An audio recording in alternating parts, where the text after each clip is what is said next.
This was always Robert's destiny. You and I were always the spares. I'm gonna ruin your little coronation tomorrow. He's manipulating you, and you're either too vain or stupid to notice.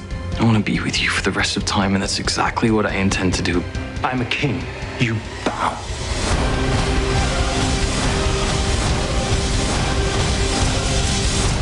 It's time. Hey, thanks for having me. So I've watched the show for so long, I think I've convinced myself that you're actually a part of the royal family. So I don't know whether a bow or curtsy, or I can call you princess if you like. All of the above would be great. Yes, very good. Would be awesome. No, thank you. And we're so lucky to have you here today, the day of the announcement that The Royals is going to be back for a season 4. Thank you. Yeah, I'm so excited. It's crazy. I can't believe it. What was your reaction when you heard the news? Well, we actually were told on Sunday, and I don't know if I'm supposed to reveal that, but well, no, yes, and I cried a little bit. We were at Mark Schwann's house, the creator of the show, and he tricked us with a little game, and we thought we were doing some social media kind of pops that he was filming, which was a lie, and it was his way of telling us that we're picked up for season 4. So. Yeah, we've had to keep it sort of tight-lipped until since then, and I'm very excited to share it with everyone. Yeah, now we can celebrate. Yeah. So you've played a princess for nearly 3 seasons now, and I'm curious, if you had the choice to wake up tomorrow morning and be an actual princess in the royal family, would you do it? I would not, no. Why not? Well, I mean, I just think, I have, the best of both worlds, being that I get to play a princess in my job, which I love, but then I get to take the costumes off and go back to being a slob, which is Alex, and wear jeans and sit around and not have to worry about the world and all of those things. I just, so no thanks, pass. And I couldn't be an actor or do, all the other things that I like to do if I was actually a princess. Well, as we see on the series, the life of a royal has many high highs and some low lows. Every season, you guys just ratchet up the crazy, and you've been delivering so hard this season. So for the uninitiated, could you give us a quick breakdown? What's the Royals, and what can we expect with the season finale airing Sunday? Okay, well, basically, what is the Royals?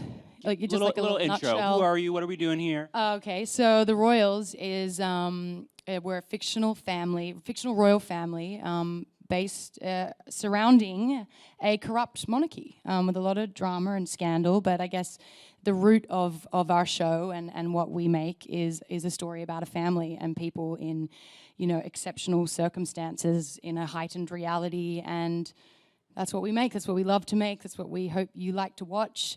And I loved season 3. I thought it was our strongest season, very character-driven and relationship-based, and a lot of drama, obviously, with Prince Robert returning from the dead. A lot of the second half of the series was based around that, learning who he is, because obviously we never met him before, and then now seeing him now that he's been back from the island. And the season finale is my favorite episode. It's a huge episode. It's directed by Mark Schwann, our creator. And, we get to, I'm wearing a huge princess gown for once, which is quite rare for Eleanor, and a tiara, which was pointy but fun. We have with the coronation, a lot is revealed about Robert and who he really is. The love triangle continues with Liam and Catherine and Robert, and there'll be a few moments there, I'll tell you, and possibly with Jasper and Eleanor as well, and the Queen. And so it's basically going to leave you on a massive cliffhanger, as we like to do. So we like to go out with a bang, and that's what we've done. So it's pretty big. I hope you like it.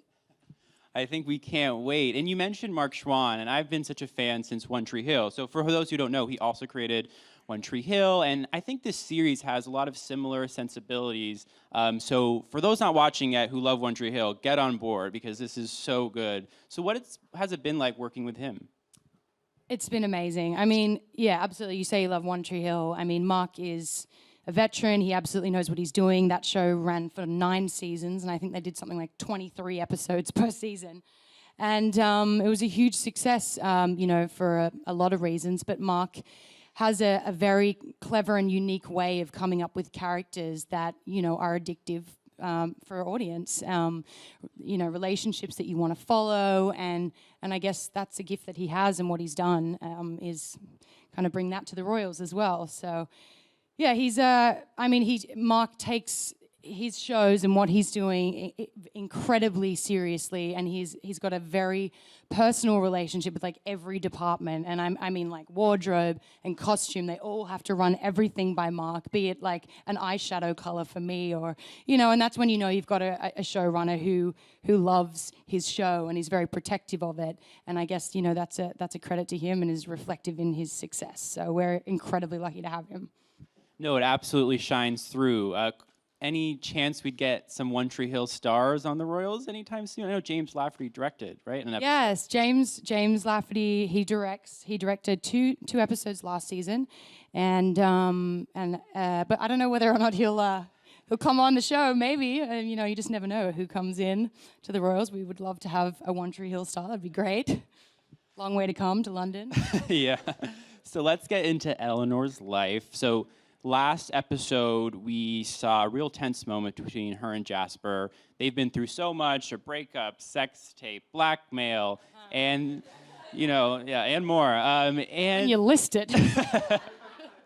But the fans have taken a real liking to this relationship. But we left them in a little bit of a precarious position in the last episode, where Eleanor has kind of drawn a line in the sand and said, I'm done. Yeah. Any hope for a reconciliation, maybe? I mean, I think, with Jasper and Eleanor, I see people nodding here, it's like if you've been watching the show over the past few years, it's like this cat and mouse kind of game that the two of them play, I think is part of the appeal, and I think there's always hope for Jasper and Eleanor. I think right now she's pretty heartbroken and she's accepted, finally, I think it took a few episodes for her to finally accept that her heart has been broken again, and she's gotten to the point where she doesn't really want to hear what he has to say, and because it makes her feel weak, or so she's taking control, and she's got this offer to go and do something else, and that makes her feel good. So she's kind of putting her foot down and saying, that's what I'm going to do, and I'm not going to be hurt anymore. But Jasper always finds his way of weaseling his way back in. It's like, he was sent out of the palace, but he's still there. It's like, so you're just gonna have to wait and see. And you two have such incredible chemistry, and I love seeing you both on social media, and it seems like there's a real shared love between you two. And I think you lived together, right, at some point?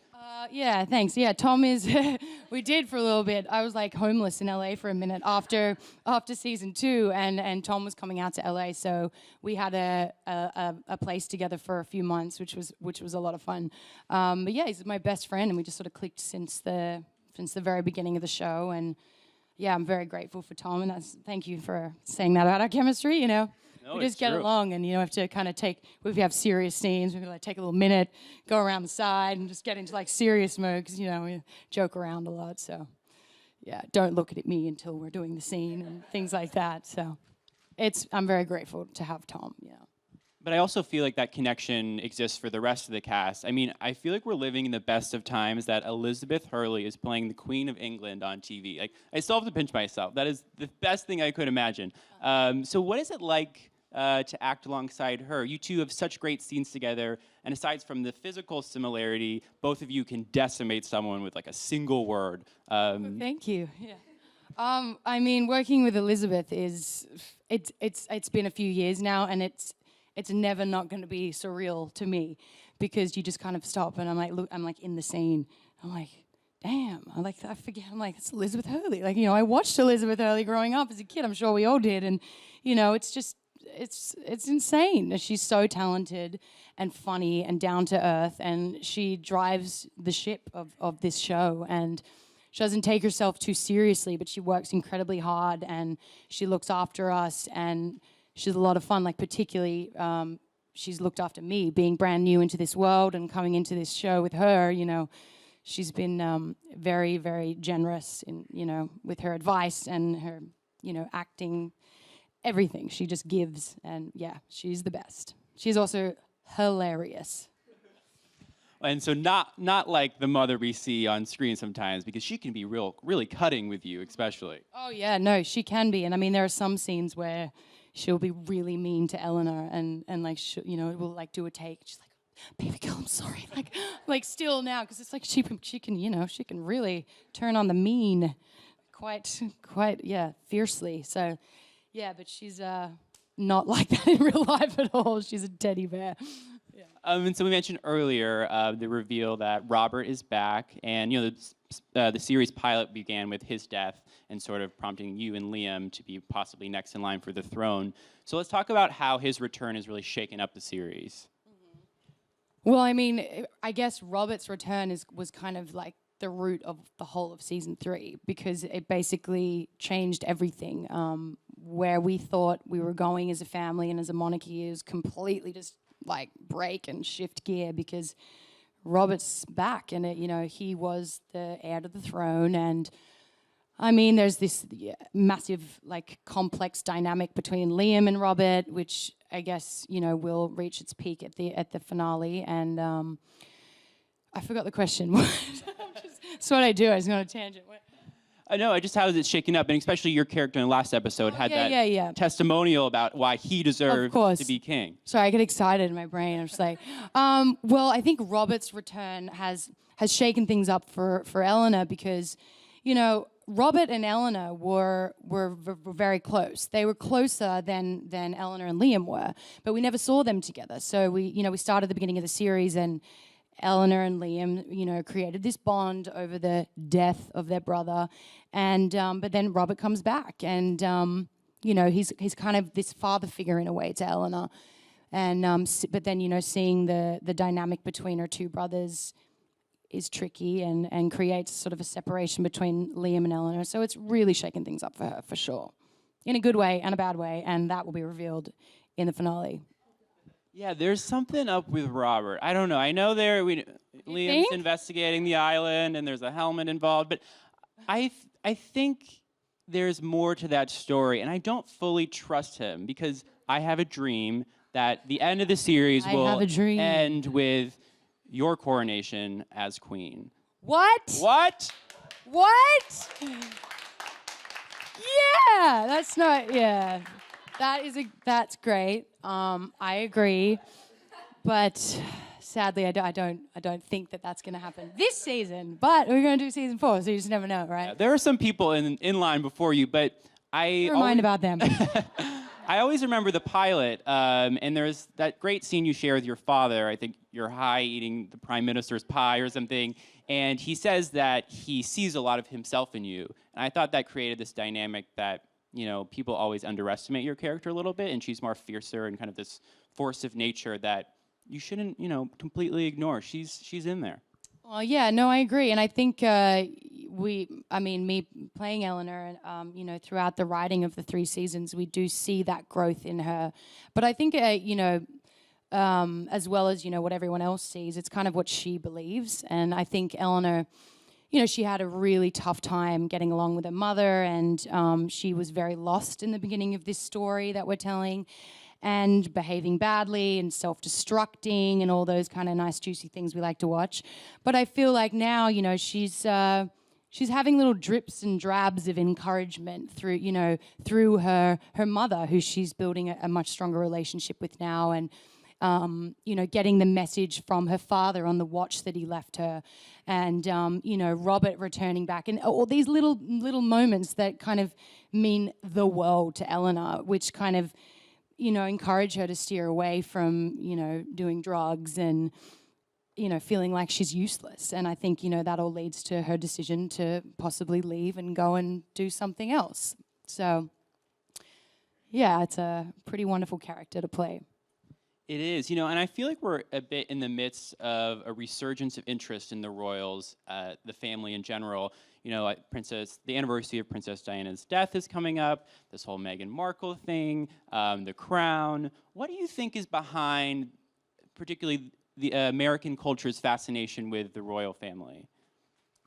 Well, I think, relating it to our show, because I guess, it's very different to the crown and the actual royals and things like that. But I think the fascination lies with, I don't know, this idea of escapism and fun and, mysticalness and just magic. There's so much heaviness that goes on in the world that we see every day in the papers and the news. And we make a story about a royal family, and it's a fantasy, and you can escape. And, we've all grown up as children fantasizing about royal princesses and princes and queens. And so what's not to love? It's drama, it's family, it's love, and they're real people, but they get to dress really cool and, have a lot of juicy things go on and pretend that they're royal. And I think, maybe that's why.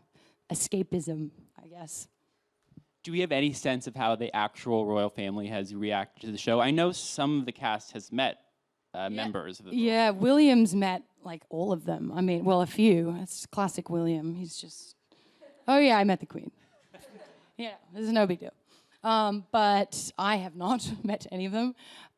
Being Australian, why would I have met them? But I don't know. I like to think that maybe, I have this image in my mind that they might sit around like secretly with like an iPad and watch it.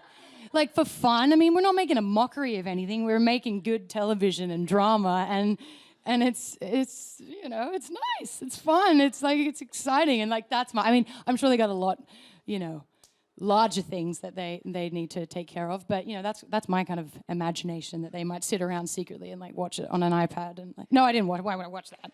But like they secretly did and love it. No, yeah, like the Queen curls up with the corgis after a long day. Maybe not the day at Queen. work. And it's just like, That would be fantastic, but girl can dream, right? And I find it to be particularly funny how the show pokes fun at Americans. I remember in the last episode, Cyrus had that dig about the 2016 presidential election, and the show has so many outrageous plots, but more and more so, it seems like, are they outrageous given the current political climate? Well, that's it, right? So like little digs, but how far are we digging? Or are we just, imitating life? Yeah, and I feel like more and more so there's this sort of political commentary and undercurrent there that, we're tuning in for the deception and the lies and the gowns, but there's actually this kernel of truth about political life and how it affects, the citizenry. Yeah, absolutely. And I think, that's kind of the magic of the writers and the magic of Mark Schwann in that he likes to have that balance of, fantasy and make-believe, but also a little bit of, quite a bit of real as well, weaved into this web that we're weaving. Yeah, it is kind of reflective of what's going on in the world. There's a lot going on right now, and we like to, explore all the popular things that are happening, and just, that's what he likes to do, and little jabs that are pulled off by Jake, in a huge situation like he was. He pulls it off. I don't know how we pull it off. Do we pull it off? You do, definitely. And before we go to audience Q&A, I would love if you could tease the season finale a bit. I know everyone's on edge to find out how this all resolves, but any little spoilers you can give us? I don't want to get in trouble because I feel like I do sometimes. I know Mark's watching probably right now, but it's the best episode of the season. It will leave you in shock, wanting more, and thankfully you're going to get more. Yes. It's a huge ensemble episode with all the cast. You'll probably be a little freaked out, maybe shed a tear and laugh, and which is what we kind of aim for with all the episodes. So that's all I'll say. Okay, well, we can't wait. So we have a few questions from the audience. Hi, Alex. Hi. Thank you so much for being here. I'm waiting to watch with my mom and my sister. We love the Royals. Oh, thank you. You did a wonderful job for Walking in a Winter Wonderland. And you did. And I was wondering, how long did it take for you and Tom to learn the choreography? And do you have any funny behind the scenes stories? Did he try to drop you or anything? Oh yeah. Well, thank you very much. That was one of my favorite episodes to shoot for sure. When I read that, I was so excited. It was like my musical moment was coming true because it's all I wanted to do when I was in school was be in the musicals, but they just put me in the back. And I'd be like, Mom, hey. And this was my moment. But then, you know, when we actually, Tom and I got to the rehearsal for this this dance number, we were a little freaked out because we thought maybe we'd just kind of be like waltzing around the palace and doing, you know, gestures here and there. We didn't know there'd be like 30 professional dancers and like Britney Spears as choreographer, and like me and Tom were just like, you know.